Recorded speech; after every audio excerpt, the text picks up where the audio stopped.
হঠাৎ ঋষিবর পৌঁছান সেখানে। ঋষিবর বলছেন, বাবা তোমার নাম কি, তোমার পরিচয় কি, তুমি কোত্থেকে এসেছো? বালক বলছেন, বাবা আমার নাম ধ্রুব, আমার নাম ধ্রুব, পিতার নাম উত্তানপাত, মায়ের নাম সুরুচি, মায়ের নাম সুনীতি। তাই আমি, আমার মা আদেশ করেছেন যে বাবা বনে গিয়ে সাধন করো, ভজনা করো, ভগবানকে লাভ করো। আর এটা বাস্তব কথা বলি, ভজন কিন্তু একান্ততেই হয়, ভজন কিন্তু এইভাবে হয় না, ভজন হচ্ছে গুপ্ত বস্তু। তার প্রথম পরিচয় যখন পূর্বকালে, আসতে বাবা, যখন পূর্বকালে ব্যাসদেবজিকে নারদজি আদেশ করেছিলেন যে তুমি শান্তি যখন পাওনি, তোমাকে চারটে কথা আমি কানে কানে বলে দিলাম, এই চারটে কথাকে নিয়ে তুমি বিস্তারে সাধনার পথে এগিয়ে যাও, তুমি অবশ্যই শান্তি আনন্দ পাবে। তো ব্যাসদেবজি সেই নৈমিষণ তীর্থকে পরিত্যাগ করে তিনি চলে গেলেন একেবারে বদ্রিকা আশ্রম। বদ্রিকা আশ্রমে সরস্বতী নদীর তটে একান্ত পরিবেশে, যারা গেছো বদ্রীনাথে অবশ্যই দর্শন করেছো, বদ্রীনাথে আছেন ব্যাস গুফা, সরস্বতী নদীর তটে, ওখানে গিয়ে তুমি অধ্যয়ন করো।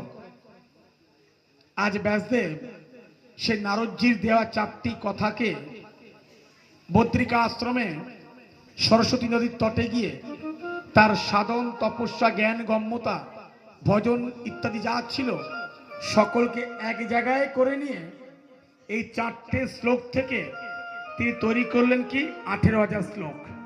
কত? 18,000 শ্লোক। সেই 18,000 শ্লোকই হলো কি শ্রীমদ্ ভাগবত মহাপুরাণ। তাই ভাগবত একটি নাম আছে, চতুশ্লোকী ভাগবত মহাপুরাণ, শ্রীমদ্ ভাগবত মহাপুরাণ, চৈতন্য ভাগবত, দেবী ভাগবত। এখন তাহলে মহারাজ গীতাও তো অনেক বড় গ্রন্থ, অবশ্যই গীতা গ্রন্থ, কোনো বিভেদ নয়। ভাগবত হচ্ছে মহাপুরাণ, ভাগবতের মধ্যে সবকিছু রয়েছে, গীতার কথা, রামায়ণের কথা, দেবীর কথা সব ভাগবতে আছে, তাই তাকে বলা হয় মহাপুরাণ। আর গীতা হচ্ছে শিক্ষণীয় বাণী, জ্ঞান যোগ, ধর্মযোগ, বিবেক যোগ। অর্থাৎ অর্জুনকে যে শিক্ষা দিয়েছেন কুরুক্ষেত্রের ইতিহাস নিয়ে, হস্তিনাপুরের ইতিহাস নিয়ে, সেই শিক্ষাটা ভগবানের শ্রীমুখ থেকে প্রকাশ করেছেন, সেই প্রকাশিত বাণী হচ্ছে গীতা। বোঝা গেল? আর ভাগবত কি? ভাগবত ভগবানের সকল কিছুকে নিয়ে লীলা অমৃত কথা, শ্রীমদ্ ভাগবত মহাপুরাণ। তা ব্যাসদেবজি বলছেন কোন জায়গাতে যে শ্রীমদ্ ভাগবতে স্কন্ধ কটা? স্কন্ধ কটা? 12টা। অধ্যায় কটা? 365। তা ব্যাসদেব বলছেন সকলের জন্য, তোমার আমার সকলের জন্য, যে যদি বছরে কটা দিন? 365 দিন। বলছেন যদি কোনো ভক্ত প্রতিদিন একটি করে অধ্যায় পাঠ করতে পারে, কথায় লক্ষ্য করবে, একটি করে অধ্যায় পাঠ করতে পারে, তাতেও তার মুক্তি। বোঝা গেল? ভাগবতে। এখন ভক্ত প্রশ্ন করছেন, প্রভু যদি একটি করে অধ্যায় পাঠ করা সম্ভব না হয় তাহলে কি করবে? বলছে অর্ধেক অধ্যায় করবে, তাতেও তার কল্যাণ হবে। আবার ভক্ত বলছে, প্রভু যদি অর্ধেক অধ্যায় করতে না পারে সে কি করবে? একটা শ্লোক পাঠ করবে প্রতিদিন। আবার ভক্ত বলছেন, প্রভু যদি সেই ব্যক্তি একটি শ্লোক পাঠ করতে না পারে সে কি করবে? বলছে কোনো আপত্তি নেই, অর্ধেক শ্লোক পাঠ করবে, তাতেও তার মুক্তি, মঙ্গল হবে। এখন ভক্ত বলছেন, প্রভু যদি সেই ব্যক্তি পড়াশুনো না জানে, হ্যাঁ, সে তো স্কুল পাঠশালায় পড়েনি, সে কি করবে?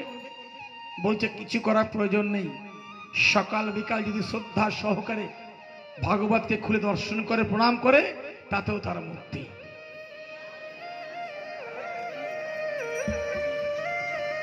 আচ্ছা, তাহলে ভাবো ভগবান কত দয়ালু। আরো শিক্ষা দিয়েছেন, একটা মানুষ 24 ঘন্টায় শ্বাস প্রশ্বাস কতবার নেয়? কতবার নেয়? সায়েন্স প্রমাণ রয়েছে তো, কতবার নেয়? 10,000? কতবার? 21,600 বার। কতবার? দেখো ভগবান কত দয়ালু। নারদজি প্রশ্ন করছেন ভগবানের কাছে, আচ্ছা প্রভু, এই জগতের মানব জাতির প্রাণী যারা আমরা আছি মানুষ, একটি মানুষ প্রতিদিন 21,600 বার শ্বাস প্রশ্বাস নেয়, বোঝা গেল? নারদ বলছেন ভগবানকে, প্রভু যদি সেই ব্যক্তি প্রত্যেক শ্বাসে শ্বাসে তোমাকে স্মরণ করে, তাহলে তাকে তুমি কি প্রাইজ দেবে? ভগবান বলছেন, নারদ, তাকে আমি আমার মস্তকের মুকুটমণি বানিয়ে রাখবো। ওরে বাপরে! আচ্ছা প্রভু, ভালো কথা। আবার নারদ বলছেন, প্রভু যদি কোনো ব্যক্তি 21,600 বার এ শ্বাস প্রশ্বাস নেয়, যদি সেই শ্বাসে শ্বাসে তোমার নাম গুণগান করতে না পারে, তুমি তাহলে তাকে কি করবে? বলছে, নারদ কোনো ভয় নেই, 21,600 থেকে 21,000 বাদ দিয়ে দাও, থাকে কত? 600 বার। নারদ, যদি কোনো ভক্ত প্রতিদিন ওই 600 বার আমার নাম নিতে পারে, আমি তাকেও আমি আমার আপন করে নেব। নারদজি মনে মনে চিন্তা করছেন, সংখ্যা ছিল কত? 21,600। আসলো কত? 600। দেখবে চৈত্র সেলে কি বলে, চৈত্র মাসের সেল আছে, কি বলে, দাদা একটার সাথে একটা ফ্রি। আজকে সেই পরিস্থিতি হয়েছে এখন। তবু ভগবান বলছে, আপন হয় আমার, আমার আপন হয়, তার কত গরজ দেখো। আবার নারদজি বলছেন, প্রভু যদি কোনো ব্যক্তি 600 বার তোমার গুণগান কীর্তন করতে না পারে, সে কি করবে? বলছে, নারদ কোনো ভয় পাওয়া দরকার নেই, ওই 600 থেকে একটা শূন্য বাদ দিয়ে দাও, থাকে কত? বলছে, যদি কোনো ভক্ত প্রতিদিন ওই 60 বার আমার নাম জপ গুণগান করতে পারে, তবু তাকে আমি আমার আপন করে নেব। প্রেম সে বলো। নারদজি মনে মনে ভাবে যে চঞ্চল রূপী মানুষ, রক্ত মাংসের শরীর, বিভিন্ন কর্মে ব্যস্ত থাকে, হতেই পারে। আর একটু জিজ্ঞেস করে দেখি, আচ্ছা প্রভু যদি সেই ভক্ত 60 বার করতে না পারে, সে কি করবে? হ্যাঁ, শোনো কোনো ভয় নেই, ওই 60 থেকে একটা শূন্যকে বাদ দিয়ে দাও, থাকলো কত? 6 বার। ভাবো সংখ্যা ছিল কত? 21,600, আসলো কততে? 6। বলছেন, নারদ তুমি জানিয়ে দিও, যদি কোনো ভক্ত প্রতিদিন 6 বার সকাল দুপুর রাত্রে মিলিয়ে আমার জপ সাধনা করতে পারে, আমি তবু তাকে আমার আপন করে নেব, তাকে ছাড়বো না। ঠিক এই যে কথাগুলো বলছে, ভাবো কার জন্য, কিসের জন্য? মানে ভাবো যে ভগবান তিনি কত দয়ালু, হ্যাঁ, কিন্তু আমরা বুঝি না, আমরা বুঝি না সেটা।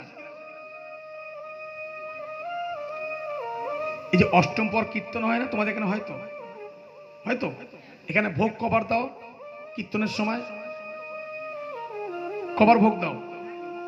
8 বার। কেন ভোগ দাও 8 বার? ভগবান তো 8টার সময় খেয়ে দিয়ে শুয়ে পড়বে, তাই না? 8 বার ভোগ দেবে কেন? বলে ভগবান 8 বার যে ভোগ নেয় ভগবানের জন্য নয়, তিনি নিশি রাতে ওই ভোগটা তো আমার শো অর্থাৎ তাকে দিয়েছি, তিনিও জেগে থাকে তোমাদের জন্য, তোরা নাম শ্রবণ কর। 8টি প্রহর, 8 প্রহরে প্রহরে ভগবানের অষ্টম রূপ ধারণ করে তোমাদের